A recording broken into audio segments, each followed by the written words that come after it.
This is Elsie Daniels, the beauty editor of Precious Time magazine. This is how we use makeup tricks to disguise a double chin. First of all, we need is an angle brush, and we need a contour kit. The key about the disguising a double chin is that the client in this area here do not want to see this part of her face. She want to make sure that we hide this whole area here. So the product that we will be using is our dark color. We will apply our brush into the dark color. Tap, tap. Hold your head straight, please. Thank you. And then we'll be going from here down to cover that double chin.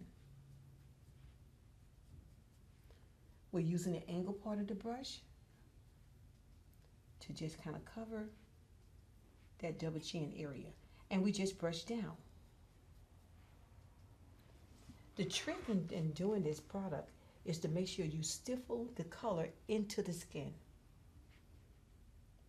with your angle brush. This is Elsie Daniels, the beauty editor of Precious Time magazine, and this is how we use makeup tricks to cover a double chin.